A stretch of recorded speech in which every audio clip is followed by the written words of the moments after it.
एक लंबे समय पहले एक गांव में आधी रात को दिखने में भयानक लंबी बाल वाली एक चुड़ैल अजीब आवाजें बनाते घूमती रहती थी।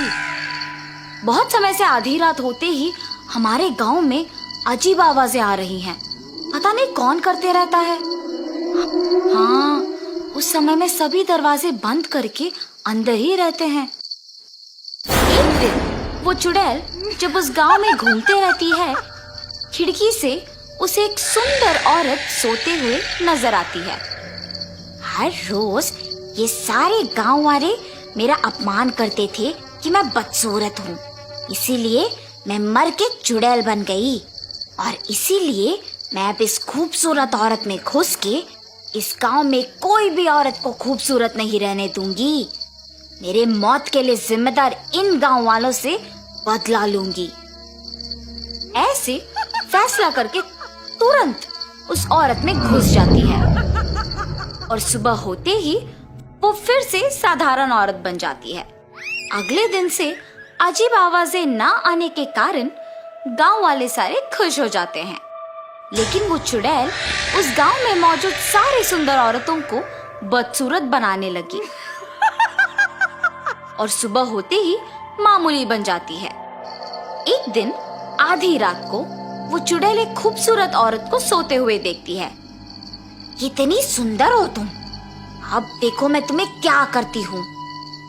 वो चुड़ैल उस औरत पे हाथ फैलाती है और वो तुरंत बदसूरत बन जाती है। हा हा हा, अब अच्छी लग रही हो तुम, ऐसे कह के वहां से चले जाती है। सुबह उठते ही प्रीति को कुछ याद नहीं रहता है। क्या हुआ मुझे? ऐसा लग रहा है कि कुछ तो हो रहा है। रात भर मैं क्या इनके बगल में ही थी? मुझे उनसे पूछना होगा। सुनिए, इधर आइए। क्या हुआ? नींद से जागते ही इतने जोर जोर से चिल्ला रही हो? मुझे ऐसा लग रहा है कि रात में कुछ हुआ है। मैं रात भर आप ही के बगल में थी ना जी? हाँ, मेरे बगल में ही सोई थी। क्यों? ठीक है, कुछ नहीं जी। सतीश गांव में जाते ही सारे लोग को एक जगह इकट्ठा देखता है। ये क्या, इतने लोग एक ही जगह? क्या हुआ होगा? ऐसे सोचकर उस भीड़ के पास जाता है। क्या हुआ? सब ऐसे क्यों इकट्ठा हुए हैं? तुमने मेरी पत्नी को पहले देखा है ना? अब देखो कैसे बदल गई। पहले हमारे गांव में अजीब आवाजें सुनाई देती थी, लेकिन अब वो आवाजें नहीं आ रही हैं। हमें पता नहीं है कि तुम्हारे पत्नी को बदसूरत किसने बनाया, इसीलिए हमें सावधान रहना होगा। आज से हर रोज सभी के घर में कोई एक आदमी रात भर सोए बिना जगे ही रहना होगा। सभी हो रहे घटनाओं के बारे में बात करके दुखी हो रहे थे। सतीश वो सब सुन के डरते हुए वापस घर चले जाता है। क्या हुआ? आप ऐसे क्यों हैं? गांव वाले कह रहे थे कि जो औरतें सुंदर है वो अचानक बदसूरत बन जा रही है। तुम सावधान रहो। अगर किसी पे शक है तो मुझे तुरंत बता दो। आपकी बातें सुनकर मुझे भी डर लग रहा है जी। उस रात को सारे गांव वाले लिए हुए फैसले के अनुसार करते हैं और अपने घर में सतीश भी सोने की नाटक करता है। ठीक 12 बजे प्रीति को बिस्तर से उठकर एक आईना लेके उसमें अपने आप को देखते हुए देख सतीश दंग रह जाता है। अब हर रोज की तरह मुझे इस आईने को छुपाना होगा। ऐसे सोच के तुरंत चुड़ैल के रूप में बदल जाती है। उस आईने को एक जगह छुपा के घर से निकल जाना सतीश देख डर के मारे बिस्तर पे बेहोश हो जाता है। सुबह होश में आके नींद से जाग उठता है। प्रीति को हमेशा की तरह देख वो आश्चर्यचकित हो जाता है। क्या हुआ? आप मुझे देख ऐसे डर क्यों रहे हैं? मैं क्यों डरूंगा? मुझे किसी से डर नहीं है। ऐसे कांपते हुए डर के मारे गांव वालों के पास जाता है और जो कुछ उसने पिछली रात को देखा था वो सब बताता है। आज के समय में भी भूत प्रेत को मानते हो? क्या तुम सच में तुम्हारी पत्नी को चुड़ैल के रूप में बदलते हुए देखा? तो तुम सोच रहे हो कि गांव में हो रहे घटनाओं का तुम्हारी पत्नी वजह है। अगर तुम लोगों को मेरे बात पे यकीन नहीं है तो मेरे साथ मेरे घर आओ। मेरी पत्नी को दिखे बिना एक कोने से उसे देखो। सतीश के ऐसे कहने पर गांव वाले उसके साथ उसके घर जाते हैं और एक कोने में छुप जाते हैं।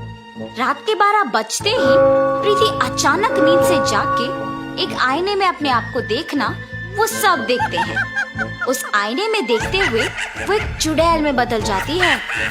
ये देख सारे डर जाते हैं। उस चुड़ैल को घर से बाहर जाते हुए देख सारे उसका पीछा करते हैं। वो चुड़ैल एक सुंदर औरत को देख उसके पास जाती है। कितनी सुंदर हो तुम, देखना मैं तुम्हें कितनी बदसूरत बना दूंगी। ऐसे कह के वो अपने हाथों को फैलाती है और उसे बदसूरत बना देती है। ये सब देख गांव वाले दंग रह जाते हैं। हा हा हा, बाकी औरतों को भी ऐसे ही बदसूरत बनाना होगा। अब तो मेरे बातों का यकीन करोगे ना तुम लोग? तुम सही कह रहे थे। अगर हमने इस चुड़ैल को ऐसे ही छोड़ दिया तो वो सबको बदसूरत बनाएगी। इसका हल जल्दी सोचना होगा। 1 मिनट, ये अपने आप को आईने में देख चुड़ैल बनी है। इसका मतलब ये है कि इसका और उस आईने का कुछ संबंध है। हाँ, मैंने भी उस दिन यही देखा। उस चुड़ैल से पहले ही घर पहुंच के हमें उस आईने को ढूंढना होगा। हाँ हाँ, चलो चलो। ऐसे सारे गांव वाले सतीश के घर जाके उस आईने को ढूंढते हैं। जब तक वो चुड़ैल घर लौट आती है, गांव वालों के हाथ में उस आईने को देख डर जाती है और उस चुड़ैल के अंदर आते ही गांव वाले भी डर जाते हैं। मैं तुम लोगों को कुछ नहीं करूंगी, डरो मत, बस वो आईना मुझे दे दो, ऐसे कांपते हुए कहती है। चुड़ैल जब बात कर रही होती है, डर के मारे हाथ कांपते हैं और आईना उनके हाथों से फिसल के नीचे गिर के टूट जाता है। आईना टूटते ही वो चुड़ैल जोर जोर से चिल्ला के उस शरीर को छोड़ के चले जाती है। कुछ देर बाद प्रीति होश में आ जाती है और हमेशा की तरह रहती है। ये तो अच्छा हुआ कि आईना हमारे हाथों से फिसल के टूट गया। कुछ किए बिना ही ये समझ आ गया कि इस आईने में ही इस चुड़ैल का प्राण था। उस चुड़ैल के जाने पे सारे बदसूरत औरतें वापस खूबसूरत बन गई और गांव वाले भी खुश हुए। तब से गांव वाले उस चुड़ैल के बिना खुशी से जीते हैं।